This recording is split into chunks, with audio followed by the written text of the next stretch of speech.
Right now, it is time to turn things over and go to Jim Lynch. It is time for Cover Your Assets. Jim, an independent voice on Wall Street, the economy, and politics, bringing well over 40 years of experience to those subjects and more. And we say good morning to the mighty Mr. Lynch in New York City. Good morning. And good morning to you and everyone out there. Hope you're doing well. Hope you had a good Father's Day. Couple of things, good things. The Toronto Raptors, a basketball team that's been around for a bit, scored their first major championship. And a little underscoring of that, the St. Louis Blues, a hockey team, first championship ever. So congrats to both. Also congrats to Jon Stewart, who made an impassioned speech before somewhat of an empty House of Representatives the other day, but they did pass what he's been after for 18 years, a amount of money that will cover those who were damaged by their work at the World Trade Center site after 9/11. So you can get the details, obviously, on the Internet, but Stewart, what a champion, great not only a great comedian, but a great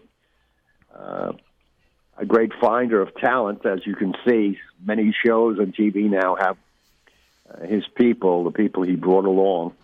But what a great American citizen to do this for 18 years. And so hats off, John. Thank you very much. You're a great patriot. What's interesting about that and what people should understand is the fight is not over, because now that bill goes to the Senate. It gets House approval, it goes to the Senate, and once again it has to pass the Senate. And as we've seen with every piece of legislation the Democratic House has put forward so far to the Senate, they've not been Well, active. I understand that, and I agree. Conceivably, Mitch McConnell would like to table this as well as everything else.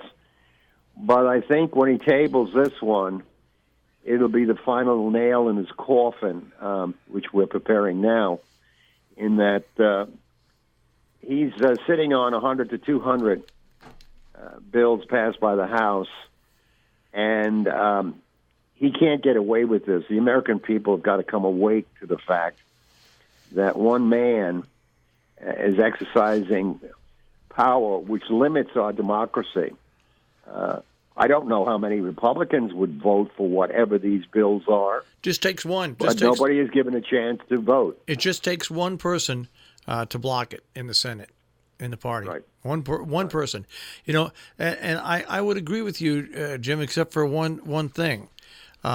He managed to deny Barack Obama the ability to appoint a Supreme Court justice for over a year and a half in Barack Obama's term. So the leader of the Senate, when you have the majority with you, is a very, very, very, very powerful position and is not to be taken lightly. So he says he will not block this bill, but I'll have to wait to see if anybody else in the caucus As a agrees. guesser, I'm going to say that he's not going to. Just as a predictor, I'm going to say it's not going to get blocked. But I have a question to ask you. He is up for re-election. Yes. Mm-hmm. And the Democrats are fielding a candidate that's good against him, but that doesn't mean anything. And what I'm asking, I'm not asking whether he's going to win. I'm asking that if he wins, does he remain in his post as Senate Majority Leader? Only if the Republicans retain control of the Senate, which they probably would do in a race coming up like this. Okay. But it all depends on the outcome of the election. I mean, it's the old thing. It's if the Senate either flips to the Democrats or becomes a 50-50 split, then all bets are off. But that's a lot to ask for. That's a lot to ask for two elections in a row to take back the House and then take back the Senate also during a presidential year, Jim. That's a big bill of goods for the Democratic Party to try to do. Okay, well, short term, for those Republicans who appreciate what the firemen have done, and let's face it, We're talking to people in various parts of New York, Connecticut, and Massachusetts, states that have been known for their patriotism. Why not write Donald Trump, who's always out there saying how much he supports the police and the firemen? Now, I know it's his wont to get publicity. Well, this might be a nice way for him to get publicity. I keep reading now that people are saying he's going to try and do a lot of things to get reelected. This might help him. The other thing, though, back to Mitch McConnell, I would hope that Congress is preparing an investigation of Mitch McConnell and his wife, who is the Secretary of Transportation in the Congress of Donald Trump. Her family has donated millions of dollars to Mitch McConnell's campaigns. He started with $3 million. He's now got $25 million. And it goes something like this. The audacity of this woman and Mitch McConnell. She hired an aide from Mitch McConnell to be the personal liaison to shepherd a deal to create a steel plant in Kentucky, which is Mitch McConnell's state, and the person who was bankrolling it was a Russian oligarch. So I'd like to see a lot more of this impeaching, arresting, whatever you want to say. But Mitch is loaded with problems, and I think it's a matter of the Democrats getting their dander up and spending time and money to out him. I'm certain, has taken money from the Russians, conceivably legally, but maybe not so legally. So I think there's a lot more to come on Mitch, and I'm going to certainly be talking about it and writing about it.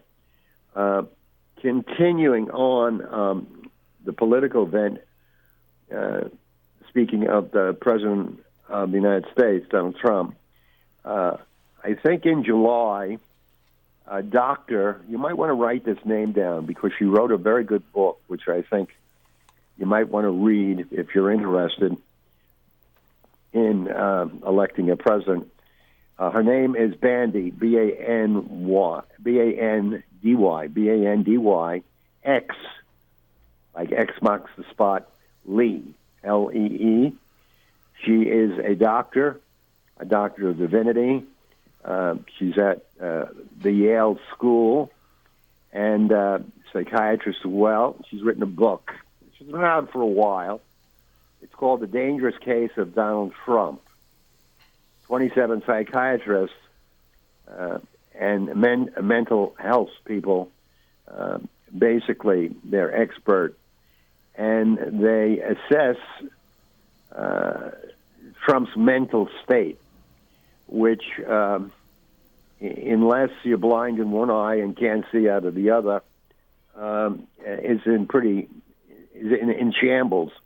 The key to this is this lady and a number of colleagues will be testifying in July to a bipartisan committee. So you're going to want to either get the book, get a synopsis of the book, get ready for that because it will be a very important meeting. And again, if you go on the Internet, you can get all of the information on this lady and certainly a synopsis of a book. It's a must-read. I predict that it will be a great compliment to the Mueller report. It won't be as difficult to get through, only because of the size of it and the legalese of it. But if you haven't gotten your Mueller report yet, they're flying off the shelves at, for instance, Barnes & Noble's here in Manhattan, where the clerk said we've never had a 600-page book just fly out the door. It's really important that we spend some time, a lot of time, frankly, at this time in the life of our country, because we could be on the precipice of God knows what. Key to possible impeachment of the president, Katie Porter, a new House member from California, She won a district that had been Republican since Moses. She has come out and now favors going ahead with impeachment. She's from a very conservative district. She's very articulate. She's very smart. You could catch her on a number of meetings that she's had where she's interviewed people in the House, like Jamie Dimon, the chairman of Morgan Guarantee, J.P. Morgan, I beg your pardon. Anyhow, that's the chew on. And one last thing before we turn it over to the resident gurus, Facebook, what you know, they're going to create a cryptocurrency with, I think, MasterCard and Uber. I have not read the details of it, the real nuts and bolts, but my general impression is I would run like from the plague anything Facebook does. We discussed Bitcoin, which is a made-up currency, at least over a year ago. Jill brought it up, and we chatted and so forth. And Bitcoin was selling at $20,000 at the time, and we said we didn't like it and wouldn't get involved. It went subsequently to $2,000. I think it's now back to $6,000. I stopped following it after a while. So for the average person, you don't need anything like crypto currencies. And by the way, the European Union is working on creating its own mechanism for the European Union for people to do credit cards and things like that. They want to get away from relying on the U.S. dollar. Also, the Chinese have been working on making their currency, yuan, a more significant currency in world trade. So these are things as investors or as consumers you should be very aware of, that there are things on the horizon that could have implications. What? I don't know. I mean, it depends how the cookie crumbles. Anyhow, back to home base. It's what's interesting, all that you talked about there, but then you flip the switch and you I'm sorry, Marshall, I didn't hear. When you look at everything that you just talked about right there, but you flip a switch and then you look at what's going on in international politics. I think one of the most amazing stories that deserves even more continued coverage is the fact that Hong Kong is literally spitting in the face of mainland China.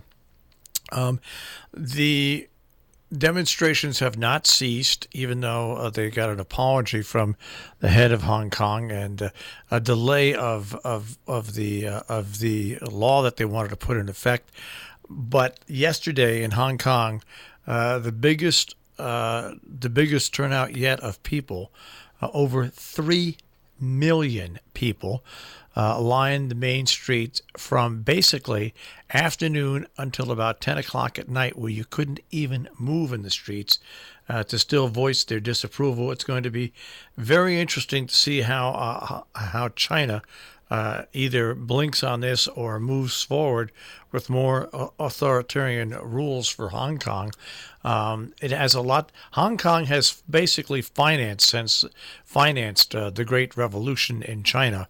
What you see with industries and what you see with the cities and the modernization of infrastructure and what they do across the world. So they have to be very, very careful how they handle that, because as years ago when I was golfing at Hotchkiss with a very wealthy parent of a Hotchkiss student who owned one of the major dress manufacturers in Hong Kong, I looked at her and said, "What do you think about the impending takeover of Hong Kong by China?" And she looked at me and she said, "It will be their cash cow.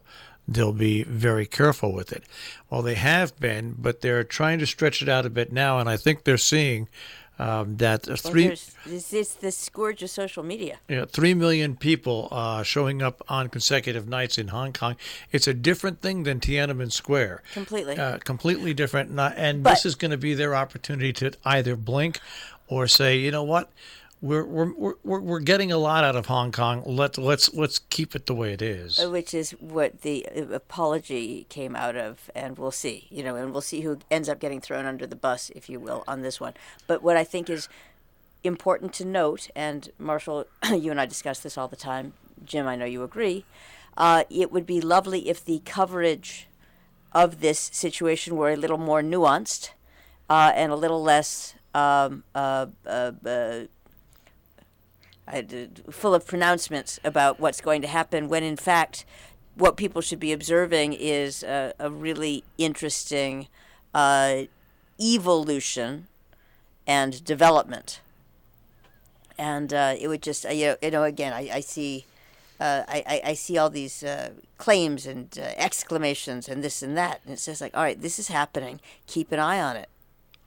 But of course I don't rule the world. That is the thing to look at. Another big thing to look at is, and this really hits home. There is little to no doubt about who either sent missiles or attached limp mines to the shipping in the Gulf. There's very little doubt to that. What is amazing, though, is because of the total horrible handling of what we do as a country and our image as a country with Donald Trump, is that we now only have Saudi Arabia and Israel who believe the videos and the pictures our military have transferred out of the Gulf of Oman. If you were to take this back 2 years and those pictures had come out and President Obama was in office, guess what? There would be more than just Israel and Saudi Arabia that would be agreeing with us. But we are isolating ourselves internationally from major players, which casts doubt on things that you can see with your own two eyes. These are some of the ramifications of what the international implications are with the United States now operating in the world, Jim. I totally concur with that point. And there was an article or something that, how well Trump has done in alienating our allies. I thought of this very thing, or trying to prove to the world that the Iranians did it. I do recall another president who did not get the popular vote and who happened to be a Republican, George Bush Jr., who agreed or allowed Dick Cheney to lie to him, and the current national security guy, John Bolton, about weapons of mass destruction. Remember that one, folks? Weapons of mass destruction. Well, George Bush, Dick Cheney, and Bolton took us into that Iraq war, and it totally upset the balance that existed there. It inflamed various negative factions. And here we are 18 years later, because a president who was not elected by popular vote, that may or may not mean something, and was also a Republican, took us there. Fast forward to today, the allies like Britain and France, who we conned into that Iraqi fiasco, they're now saying, hey, show me the body, show me the proof. And we're going to lose them even more over this, because if you really have the proof, come on, folks, this is the technological age. It'll be all over the Internet. I want to make a very important point along the lines of this Iranian crisis, which might result in some kind of violence, certainly economic disturbance. We had a treaty with Iran, China, Russia, I believe Japan, that stated that Iran would stop producing at the rate it was its nuclear capability and would not create weapons from the nuclear. Obama and John Kerry and all of the people who worked on this for years, they had this agreement. It was put in place. The Iranians, according to an international body which supervises what they're doing, they go into the country and they look at the plants and everything else. To my knowledge, there's not been one violation of what Iran agreed to. Trump comes in and wants to change every good thing that has been created in the past 10, 15 years and going back some.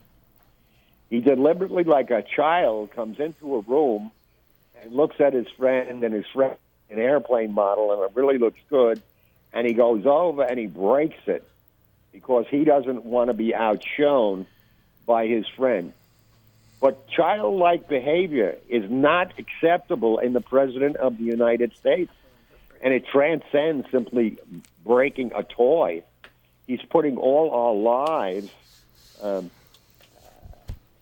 in the balance here because, he doesn't understand. This man does not have any knowledge of anything, doesn't care to read, doesn't care to listen, doesn't care to reason. If we have an altercation in Iran where we get too aggressive with them and they start blowing up tankers and they basically block the Strait of Hormuz, they're already suffering from our sanctions. We do the wrong thing, they'll blow up the oil market. You'll see oil at $100 a pop, and you'll see your gas at $7 or $8. All right, we're out of time, Jim. On that good, I got going. Just on that good news. Gosh, darn it! All right, you're great. You're great. I love you, and you have a great week. And I'll talk to you at the next mental health symposium. Okay, Thank Jim. you. Take care. Bye. Bye. Jim Lynch and Cover Your Assets this morning here on Robin Hood Radio, robinhoodradio.com on the web.